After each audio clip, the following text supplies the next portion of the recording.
The morning sun cast a golden glow across Maple Ridge Estates, one of those pristine suburban neighborhoods where every lawn was perfectly manicured and every mailbox stood at regulation height.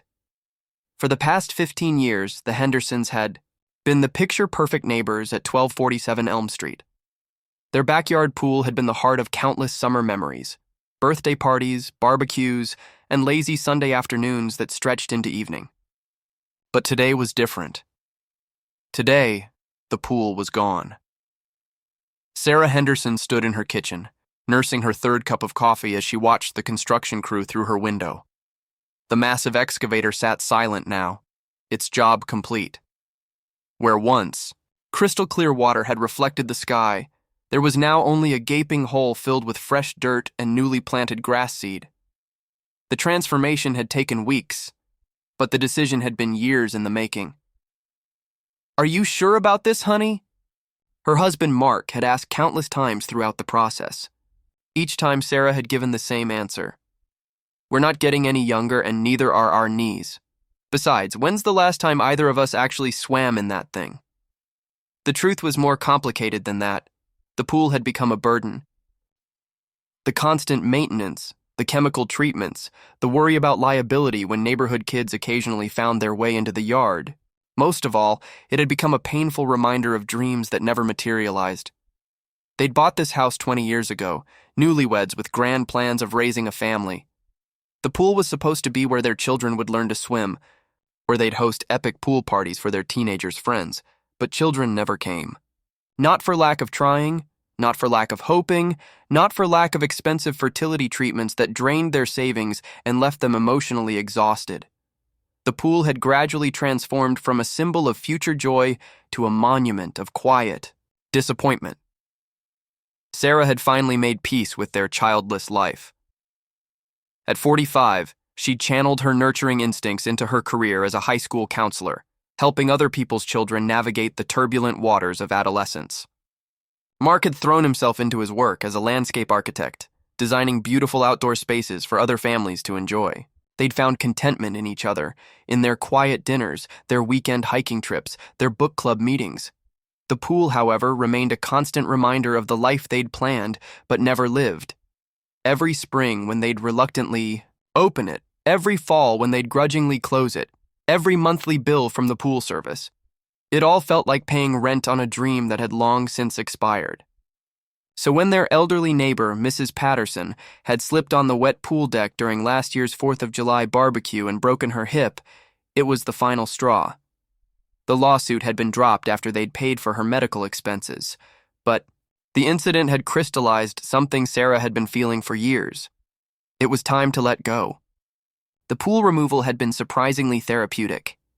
Each day, as the workers dismantled the diving board, drained the water, and broke up the concrete, Sarah felt a weight lifting from her shoulders. Mark had been skeptical at first, but he had to admit that the new garden space they'd planned was going to be beautiful. They'd designed it together. A meditation garden with a small fountain, raised beds for vegetables, and a greenhouse where Sarah could indulge her newfound passion for orchids. As Sarah watched the last of the construction crew pack up their equipment, she felt a sense of closure she hadn't experienced in years. The chapter of their lives defined by what they didn't have was finally ending. The chapter defined by what they did have, each other, their home, their community, was just beginning. She was so lost in her thoughts that she almost didn't hear the doorbell. When it rang a second time, more insistently, she glanced at the clock. 8:47 a.m. Who could possibly be visiting this early on a Tuesday morning? Through the frosted glass of her front door, she could see a figure pacing back and forth on her porch. The person was gesturing animatedly, talking to someone, probably on the phone. Sarah smoothed her hair and opened the door. Standing before her was Karen Whitmore from 3 houses down. Sarah knew Karen primarily by reputation. She was the neighborhood's self-appointed guardian of property values and social order. Karen had moved to Maple Ridge Estates 5 years ago with her husband Doug and their twin 8-year-old boys, Jackson and Mason. She was the type of woman who attended every HOA meeting with a typed list of complaints, who measured her neighbors' grass height with a ruler, and who had once called the city to report a violation when the Garcias painted their front door a shade of blue that was allegedly not in compliance with neighborhood standards. This morning, Karen looked particularly agitated. Her usually perfectly styled blonde hair was slightly disheveled, and her yoga pants and designer sneakers suggested she'd come straight from her morning jog. Her face was flushed, whether from exercise or anger, Sarah couldn't tell. "Sarah Henderson," Karen said, her voice tight with barely controlled emotion. "We need to talk. Right now." Sarah blinked, taken aback by the woman's intensity. "Good morning, Karen. Is everything okay?" "No, everything is most definitely not okay," Karen snapped, pushing past Sarah into the foyer without invitation. "Do you have any idea what you've done?" Sarah closed the door slowly, her mind racing. She'd had very few interactions with Karen over the years. A wave here, a polite nod there, the occasional awkward encounter at the mailbox. She couldn't imagine what she could have possibly done to warrant this level of hostility. "I'm not sure what you're referring to," Sarah said carefully. "Would you like some coffee? We could sit down and—" "I don't want coffee," Karen interrupted, her voice rising. "I want answers. I want to know why you thought it was acceptable to destroy our property values without consulting anyone. I want to know why you think you can just make decisions that affect this entire neighborhood without considering the consequences." The pieces began falling into place. Sarah felt her jaw tighten. "Are you talking about the pool?" "Of course I'm talking about the pool," Karen exploded. "Do you realize what you've done? Do you have any comprehension of the financial impact of your selfish decision?" Sarah took a deep breath, counting to 5 before responding. Years of dealing with upset teenagers and their parents had taught her the value of remaining calm in heated situations. "Karen, I understand you might have concerns, but the pool was on our property. We had every right to remove it." "Rights?" Karen laughed bitterly. "You want to talk about rights? What about my rights as a homeowner who invested everything in this neighborhood specifically because of its amenities? What about my children's rights to grow up in a community with recreational facilities?" "The neighborhood has a community pool," Sarah pointed out. "It's just a 10-minute walk to the clubhouse." "That's not the point." Karen's voice was approaching a shout now.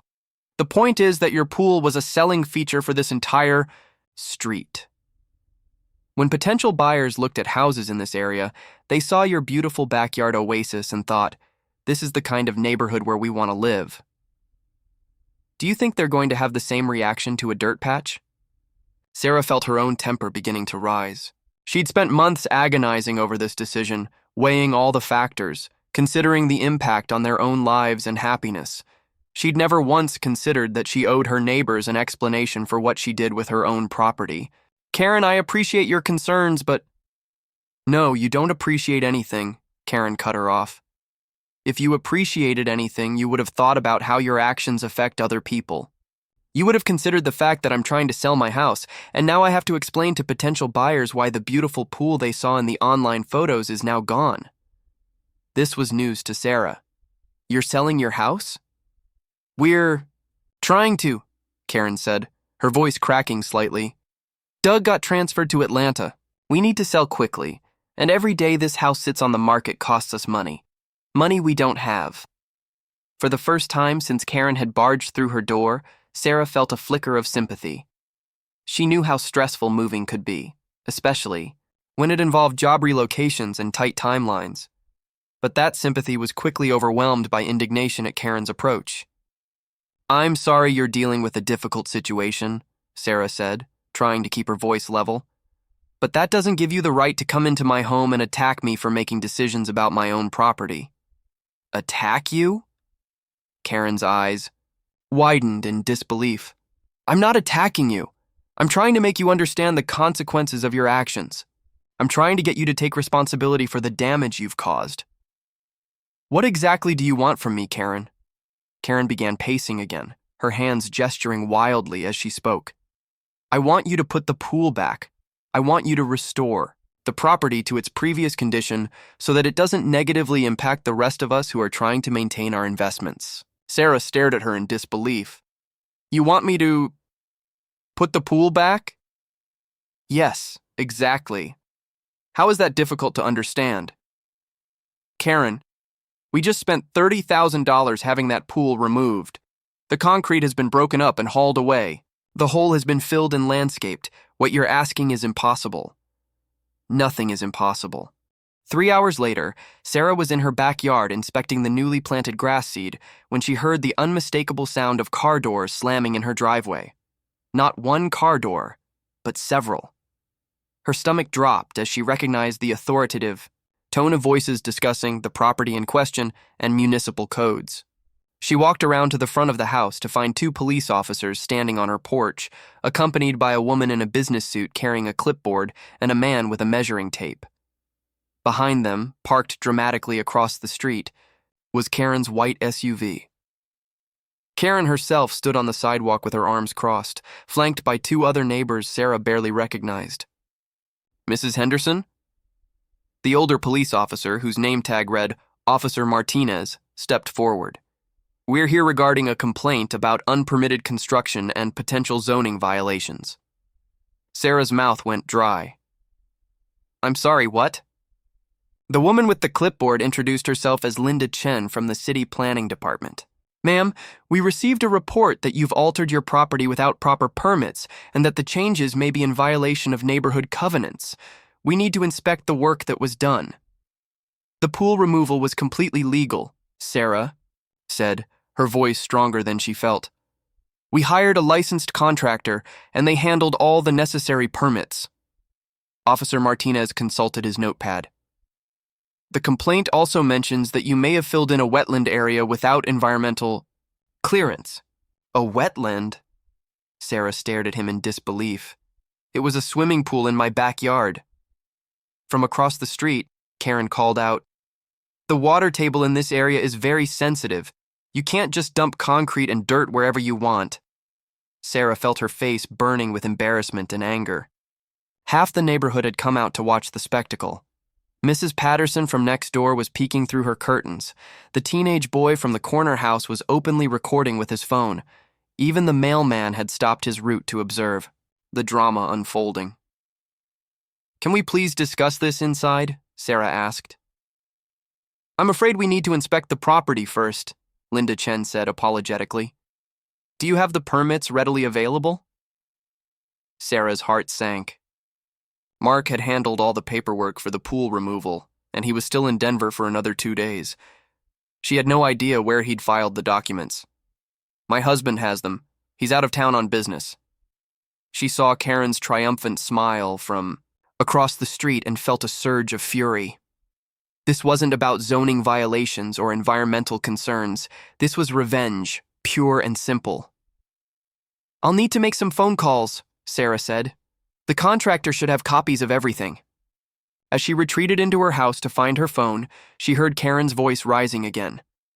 This is exactly what I was talking about. People think they can just do whatever they want without considering the impact on the community. Sarah's hands shook as she scrolled through her contacts, looking for the number of Morrison Construction, the company that had removed their pool. As the phone rang, she watched through her window as the city inspector and the man with the measuring tape began walking around her backyard, taking notes and photographs. Morrison Construction, this is Dave. Dave, this is Sarah Henderson on Elm Street. You removed our pool last month? I have the city here asking about permits and I need... Whoa, slow down, Mrs. Henderson. What's going on? Sarah explained the situation as quickly as she could, her voice becoming more strained with each detail. Dave Morrison had been nothing but professional throughout the entire process. He was a third-generation contractor with an impeccable reputation in the community. Mrs. Henderson, I can guarantee you that every permit was filed correctly. I've been doing this for 20 years and I don't cut corners, but let me check our files and call you back in 10 minutes, okay? Those 10 minutes felt like an hour. Sarah watched from her kitchen window as the inspection continued. Karen had now been joined by what appeared to be her husband Doug, a mild-looking man in khakis who seemed distinctly uncomfortable with the spectacle his wife had created. He kept trying to pull her aside, but she kept gesturing toward Sarah's house and talking loudly enough for everyone to hear. When Dave Morrison called back, his voice was tight with controlled anger. Mrs. Henderson, I've got copies of every Single permit right here. Pool removal, soil replacement, landscaping, everything was filed with the city and approved. Someone's trying to cause trouble for you. Can you bring the permits over? The inspector is still here. I'm on my way. And Mrs. Henderson, I'm bringing my lawyer. 20 minutes later, a convoy of vehicles arrived on Elm Street. Dave Morrison's work truck, followed by a sleek black sedan. Sarah felt a mixture of relief and escalating dread as she realized this situation was spiraling far beyond a simple neighborhood dispute. Dave Morrison was a bear of a man with calloused hands and silver hair, the kind of contractor who inspired confidence just by walking onto a job site. The lawyer, a sharp-dressed woman named Jennifer Walsh, looked like she could eat zoning violations for breakfast. "This is harassment," Jennifer Walsh announced to the assembled officials before anyone could speak. "My client completed this work with full permits and city approval. Every document was filed in triplicate and approved by the appropriate departments." She handed a thick folder to Linda Chen, who began reviewing the paperwork with increasing embarrassment. Officer Martinez looked uncomfortable, clearly realizing he'd been called out on what amounted to a civil dispute rather than a criminal matter. "These permits appear to be in order," Linda Chen admitted after several minutes of review. "All the work was properly authorized." Sarah felt a wave of vindication, but it was short-lived.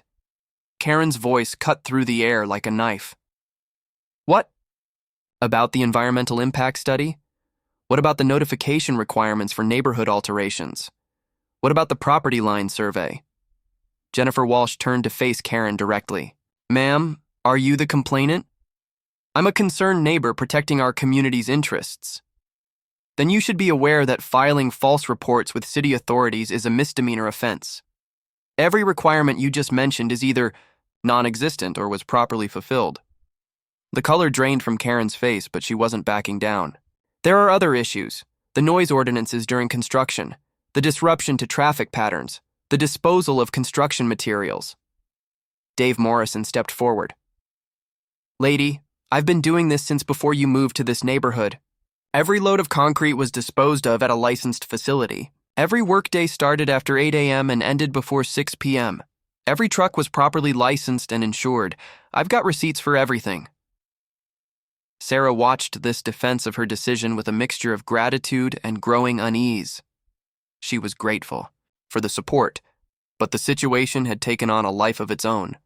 What had started as a personal attack from one neighbor was now involving lawyers, city officials, and public records. She could see neighbors throughout the street watching from their windows and doorways, and she knew this would be the talk of the community for months to come. Officer Martinez cleared his throat. "It appears there's no criminal matter here. Mrs. Henderson, your permits are in order. Ms. Whitmore," Karen supplied reluctantly. "Ms. Whitmore, if you have concerns about neighborhood covenants, that's a civil matter for the homeowners association, not a police matter." As the officials prepared to leave, Sarah thought the worst was over. She was wrong. Karen's voice, now shrill with desperation, rang out across the street. "What about the covenant violations? What about the Architectural Review Committee approval? What about the impact on property values?" Jennifer Walsh paused at her car door. "Mrs. Henderson, do you have a copy of your HOA covenants?" Sarah nodded. Every homeowner in Maple Ridge Estates had received a thick binder of rules and regulations when they moved in. "I'd like to review them. I have a feeling we're going to need them." As the city officials drove away and the contractors packed up their materials, Sarah found herself standing in her driveway with a lawyer she'd just met, discussing legal strategies for a problem she never knew she had. Across the street, Karen was in heated conversation with Doug, who kept shaking his head and looking apologetically toward Sarah's house. "Mrs. Henderson," Jennifer Walsh said quietly, "I want you to understand something. This woman isn't going to stop. Whatever her motivation is, she's invested now. She's made this public, she's involved authorities, and she's probably embarrassed by how this turned out. People like that tend to double down." Sarah felt a chill despite the warm afternoon sun. "What are you saying?" "I'm saying you should prepare for this to escalate. Document everything, keep records of every interaction, and call me if she contacts you again." As Jennifer Walsh drove away, Sarah was left alone in her driveway, staring at the house she'd called home for 20 years. The house where she'd planned to raise children, where she'd dreamed of hosting pool parties and birthday celebrations. The house where she'd finally made peace with a different kind of life, only to have it turned into a battleground by a neighbor she barely knew. She walked back toward her house, but before she could reach the front door, she heard footsteps on the sidewalk behind her. She turned to see Doug Whitmore approaching, his hands held up in a gesture of peace.